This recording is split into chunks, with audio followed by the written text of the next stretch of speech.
Okay, test. And we're getting ready to go live in 15 seconds. I'm here with Jen of Jen's Tarot. The camera is there. Shakti Namaste. Misty, look at me. Say a deep breath. A little prayer. Shakti Namaste. And we are going live right now for 9 million people around the world. Good evening. My name's Kirk.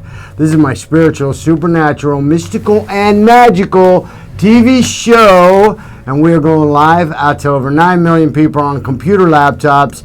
Live, New York City here in Studio 4 with Jen of Jen's Tarot on channel 1993, 1997. We're here every Monday, mystical, magical, metaphysical Monday. And every once in a while we set up special guest interviews. And tonight I'm really honored to have made the acquaintance with Jen of Jen's Tarot about 2 months ago. And we've been talking, and I was fortunate enough that Jen came into the city a couple days early. I was able to experience a first-hand reading myself. Okay, it's definitely 2 shaman thumbs up.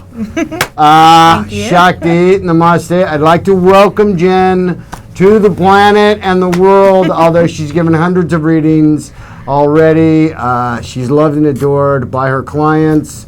And you know what? I'm just gonna toss the ball right over here. Jen. Hi.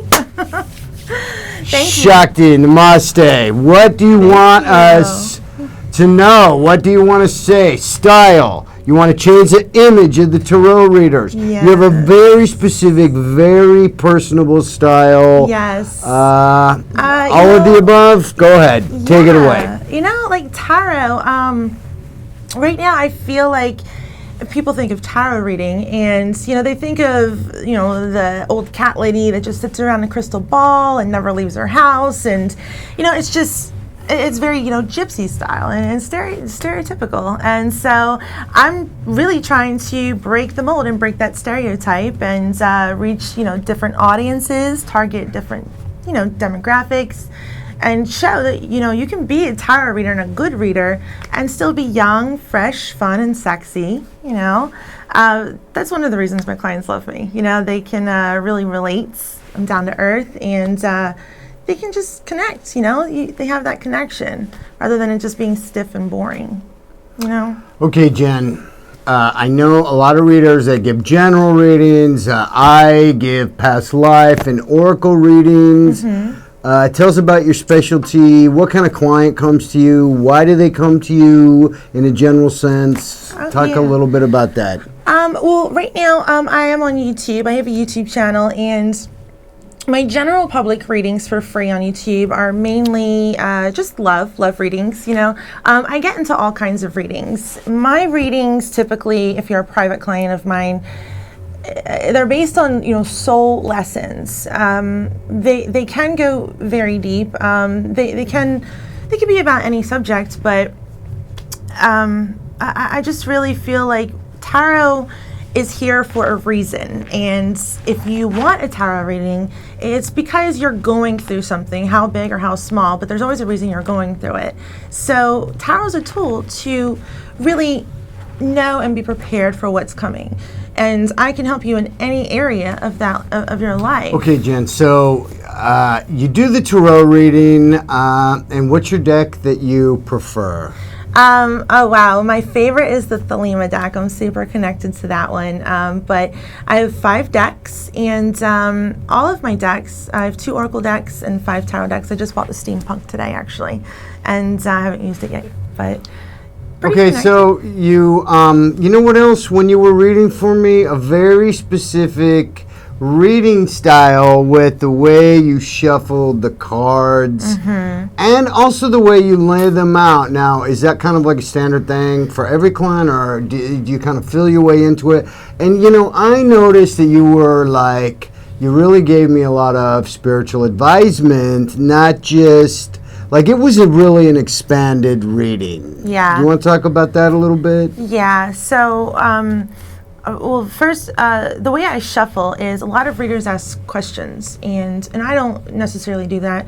I shuffle and I just focus on your energies, and I let them all, come out. It's going to tell me what you're going through and what's going to happen either way, and then I'll go into details and ask questions. But, I've created a spread, actually, and that's the spread that I used for you. It's called The Blind Side, and Tell us about that. That was really interesting. And as my audience knows, I've been reading, studying, and even teaching professionally now for over 20 years. So, to get this reading was very impressive. It was very fresh. It was very new. It was a lot of stuff I hadn't seen. Take it away, Jen. Thank you for that. Well, I used 3 different decks in the Reading the Blind Side, and it's because each tarot deck has a different different meaning to each card, even though it's all the same universally. But what I do is I want to see if any repeating cards come out, the placements of if it's what Spirit sees. Okay, so wait a minute. Just explain to the person watching. We had 3, 3, and 3 cards on my 9-card reading. Spread. Yes. So it was a 9-card spread, and this is something I never heard somebody say, but you were like, higher arcana is soul lessons. Let's talk about that for a little bit, because that really gets into like a deeper thing. Major arcana is, especially when you have a lot of them, it's always a soul lesson. Any problem or issue you have with the tarot reading, there's always a reason. If you have the Tower, which is a really bad card in a tarot reading, it's your foundation being rocked, and the Tower is not going to come down on you. Spirit's not going to do that for no reason. It's always for your higher good. So, there's always reasons for a tarot reading. There's always things that you need to improve or change or look at within yourself. I use my readings to empower people. All of my clients, I've had emails saying, you've walked with me through the valley of the shadow of the dark. Let me just interrupt and to clarify. What is the average time a person should return to you? Roughly, you know what I mean? Yeah, I would generally say I'll do, once a month readings, and that's really only if the energies have shifted. Readings every week, I don't think you should read every week. You have to give the energies time to really sink in and learn that soul lesson and really let those energies kind of shift. In a month minimum, I would say 2 to 3 months you should have a reading. Yeah. So 1 to 2 months is good because, you kind of go a little deeper, I think, than the average. Yeah, I just don't tell you if your boyfriend likes you or doesn't like you, I'll go into any kind of warning signs and, how they feel and think and the outcome, but, what is it within you that needs to change? Is it going to empower you to stay, to fight, or to leave and really stand in your power? Okay, so wait a minute. So what you're saying is your type of focus is that you're presenting and bringing the person to their choices, because we had this conversation about the future's always changing and don't project onto the cards. Let's talk about that, because I thought that was really very positive and very helpful and also very insightful. Yes. Go ahead and talk about that for a minute or two. So when you're listening to a reading, it's what I call wishful thinking that really overtakes you. If for love, for instance, you're listening to your reading and it says someone from your past is going to be returning. They're a Cancer, and it makes you happy. It could really be your cousin who you haven't seen in 10 years is a Cancer, and they come back and it makes you happy because they're getting married. It's not, tarot's always correct, but it's not always what you want it to be. And that's especially why you should not read for yourself. You have to really be objective. You have to look at it. Tarot's not going to tell you what you want to hear. Spirit has their own plans for you. And let's talk about that a little more. Let's talk about higher power, higher spirit, and making your choices. Now I'm going to divulge a little thing about me on camera. You know who you are. I'm kind of smitten by this Leo. I know. I'm kind of smitten by Leo. But in the reading, The Leo is now coming back a third time. So what happens if I just say, you know what, I'm done with the Leo? Like, what if I just say to the universe, you know what, I love the Leo, but, you know, it's not going to happen in this life. What do I do then? Do I come back to you Yeah, so that's where the energies shift and change, because in my reading for you, I did say, you know, he is going to come back, and you have a soulmate waiting for you. But wait, beyond the Leo. Beyond the Leo. See, so this is all why... I heard in the reading was, oh, the Leo's coming back, you know, see what happens. Okay, wait. They don't get past, you know, there is someone waiting for you, but you have to learn this soul lesson because it's something deeper inside of you. Oh, no, this is so important. Before I can get to the soulmate, I kind of have to go through the Leo, and that's what you saw, and it was very strong, right? Yes. See, this is why you're so good, because you see... Thank you. Seriously, you're like seeing, this is why you're on my show, is because you see a whole perspective, and you give total advisement. So, this is true, because I saw it right on the table in front of me, and I've been reading the cards, and I was impressed by this. So thank you. Keep going. So what you saw? Yeah. So you know what I saw was, I mean, you have to learn to let go of the person that's not healthy or not good for you. This is very good. Keep going. Like this is good. Yeah, and you know, and when I do love readings, especially, you know, people don't want to hear, you know, bad news. They don't want to hear, oh, well, he's not meant for you, or he's cheating, or, you know, whatever. Or you are going to get together, but you're not supposed to be with him. So how do you get around multiple court cards? How do you get around, okay, this person's got the King of Cups, the King of Swords, the Page of Swords. Are you good with like that type of stuff? Because you do specialize or kind of primarily focus on love and romance. Even though you are a spiritual advisor, you do have a greater perspective on soul lessons and stuff. But kind of, you did say... Yeah, most people, you know, their love life really is like gut-wrenching, and it's super important to them. Of course, it's important and so it feels more natural to you to be... Well, when I read, if someone just says, read my cards, I read whatever's in your heart. So, you know, when I laid those cards down for you the other day, that was on your heart, you know, that's the message that came out. So, you know, that's what I read, and usually it's love. But when there's a lot of court cards that come out, I mean, they're always people, you know. Yes, they could be energies, like the King of Cups is like a very loving, you know, energy. But most of the time, how Spirit talks to me, I know my relationship with Spirit very well. It's people, you know, and I'm never wrong. Like, I'm just not wrong. Like, I hate to say that, but I'm not. Like, my clients, they email me, they call me and say everything that you said was going to happen to the T. And I did meet an Aries or a Leo or, you know, a Virgo. And court cards are people. Now, in a general reading, it's very, you know, it can be energies or people and gender specific. How long? Okay, wait. Do you do phone? You do Skype? You do email? What is your? What do you offer for your clients? Yeah, I mean, generally it's just a video recorded reading, and then you send them that video. Email it to them. Yeah, but we can do phone and Skype by request right now, just because I've got so many clients and my schedule is so packed. So that's really by request only, and only really for like returning clients. So to start out with, we always do a video. How many clients or readings a week in 7 days do you? Well, I usually do about 5 to 6 a day, which is 8 hours of work. You know, it's 45 minutes per reading. It's very in-depth.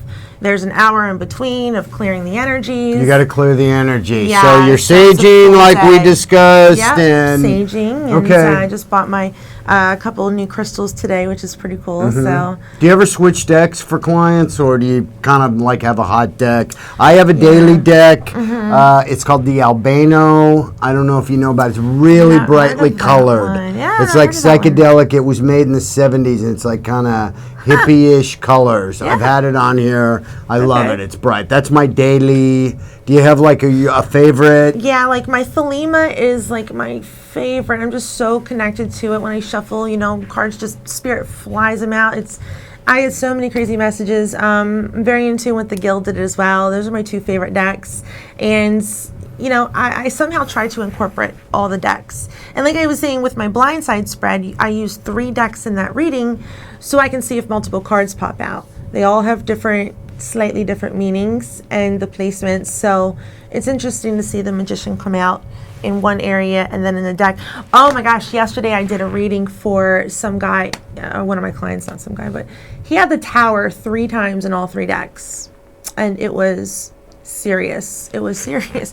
I did another reading actually the same day and he had the Devil all 3 times in all 3 decks. But that could also be a Capricorn. I mean, give me multiple meanings. Okay, so when the Devil pops out. Say Devil. Yeah. Because for me, that card is one of the most multifaceted, multi-layered, multi-symbolic, and I myself don't read it as the Christian devil. Now No, you got to it's not understand. supposed to be Wait a the minute. devil. Wait, let me Yeah. say something. Okay, they don't know when the tarot cards really came about, but basically agreed upon 1400s. Yeah, like 1465, I think. Was So somewhere around this there. is a lot of residue. So these are multi-compounded residual images. Yes. Okay, Yep. so Yeah, the Devil doesn't mean the devil. The death card doesn't mean literal death. Although I have a story about that I'm going to tell you.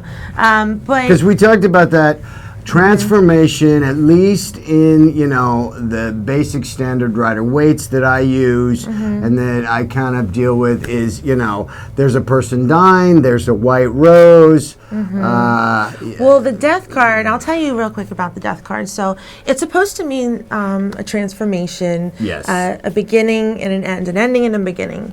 And I've connected personally with that card on many levels. And now it's very interesting how Spirit speaks to me. The first time I connected with it, I was so angry one day, and I pulled my cards, and the death card was the first card to pop out. And then the moon, and who I was dealing with was a Pisces at the time. And 5 hours later that night, this person died. And, in my house, and I did CPR and, saved him, and he came back to life. And so that was literally, literal you death. pulled the death card, and see, this is scares people though, okay? Because they're like, I don't want to know. A lot of people are like, I don't want to know, I don't want to know. But that's the soul lesson. He didn't die, but what happened was me and him we just did not like each other. We didn't get along. But the death card is also a transformation. Our relationship totally transformed. So in that case, But this guy had a near-death experience in your house with you. So that was really your reading and just as much your transformation. it was my reading. Yeah, I had done Okay. my own reading that day, which I never do, which is weird that I pulled my cards. And, our relationship transformed. So that is where the death card comes in. But don't be afraid if the Tower comes out in your reading, if the death card comes out in your reading, because like I said, you need to be prepared for this because it's all for your higher good. Spirit's not going to bring in the death card to transform you into ash. They're going to transform you into light and love and so and who you need to be. Most of the time, the messages that I deliver, the messages people don't want to hear are the messages they need to hear. And they know that inside. Okay, well, listen, let me say something. Okay, the higher arcana starting with the 0. The Fool. And going all the way up to the World. The worlds. Which would symbolize you go from innocence to enlightenment, the journey It's of a the Fool. complete cycle. Yep. I'm sorry I didn't shut my phone off. Fine. Please forgive me. Higher arcana. Okay, everybody has really the same journey, in my opinion. The people, places, and things are different, but that higher arcana from the Fool to the enlightenment, you keep going until you get like more enlightened, more enlightened, more enlightened. So many cycles. Okay, Absolutely. exactly. Let's talk about that, because after you've read for so many people, it really kind of like it gets very like, oh, this is this. You know what I mean? Oh yeah, absolutely. You draw that. I can see it from a mile away, but exactly. And what's interesting is when I have readings where the world comes first and then the Fool, and it's telling me you're hanging on to a cycle that should have already ended. You have a new cycle to begin. Yeah, let's talk about that. What card would you say in the High Arcana is the most misunderstood? What's the most difficult to read, and then what is like kind of clear as day? Give us examples of that. Oh man, I would say maybe the Wheel of Fortune and the World are the two hardest. Most multifaceted. Yeah. You really got to look at the other cards to find and see what's really going on. Yeah. Okay, keep going. I mean, the Wheel of Fortune is monumental change, right? It's the wheel changing, but are we controlling that change? Are we stagnating that change? Is it something that wants to push us forward? The World, is it someone who's far away from us, or is it a completion? Is it feeling complete? You know, you have to really be in tune to yourself, and a lot of people, like I said, the wishful thinking, you know, they want to think, oh, change is coming my way, but it's not, because you're doing something to stop it.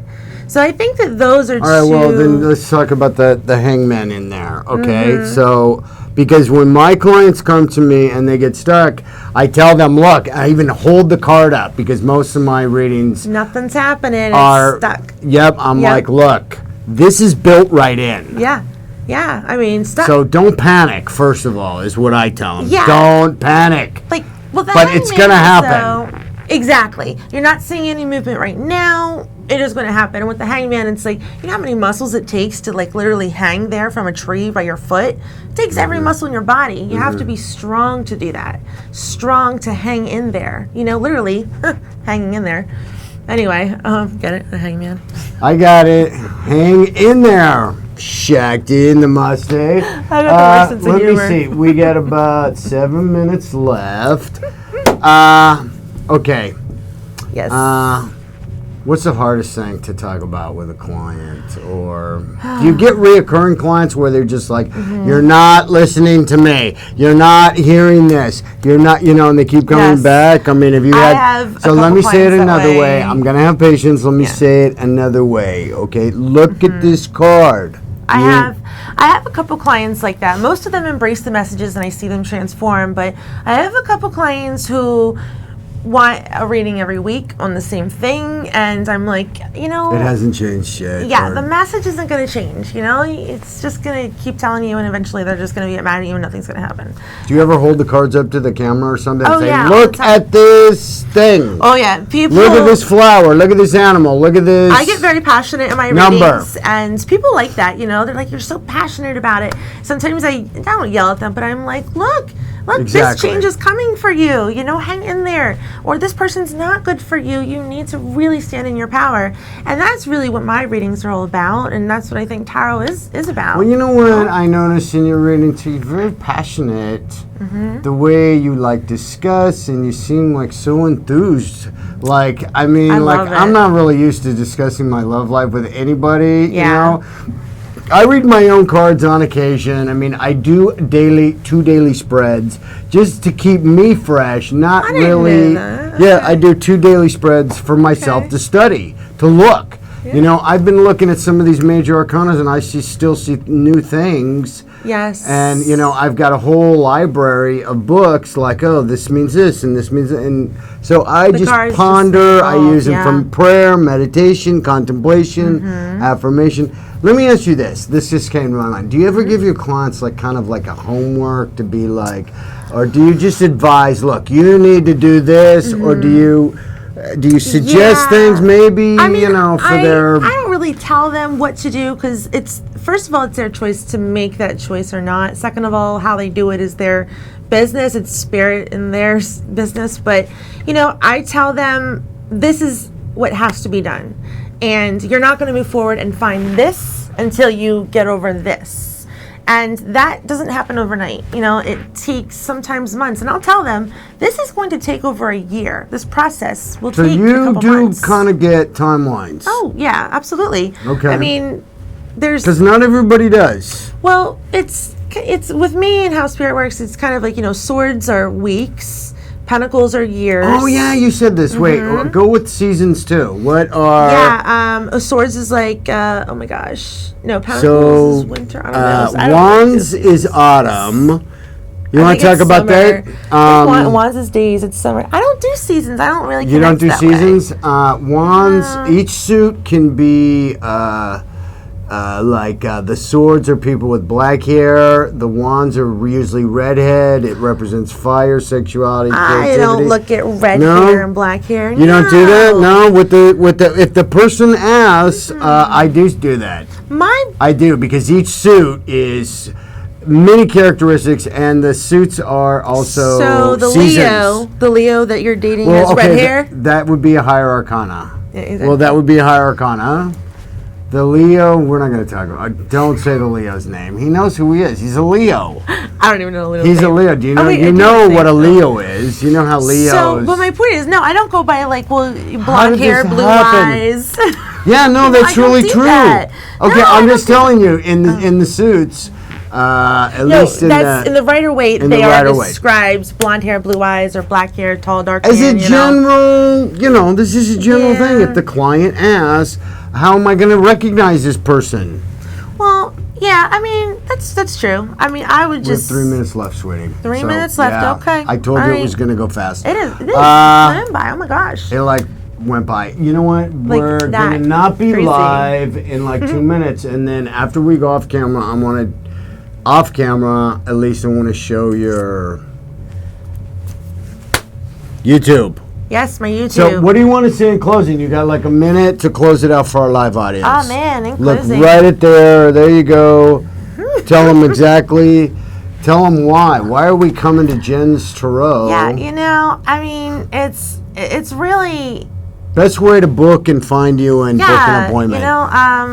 YouTube, I guess, is really the only way. They find you mostly through YouTube? I would say so. YouTube, or my Facebook at Jen's Tarot. But just look up YouTube at Jen's Tarot and... JENS. But email. You want to throw out an email for us? Yes, Jen's Tarot at yahoo.com. Everything is Jen's Tarot. A website is going to be coming up. I'm going to be actually putting out video blogs about how I got started, my awakening. Wow, I completely forgot. I know. Your free YouTube. What did you say, bi-weekly, bi-monthly? Yeah, so... What? Both. Tell them, because this is how I found you. Yeah, I went to Gemini. I went to Gemini and I was like, she gives the readings and you can't see her. Yeah. And I just heard your voice and I was like...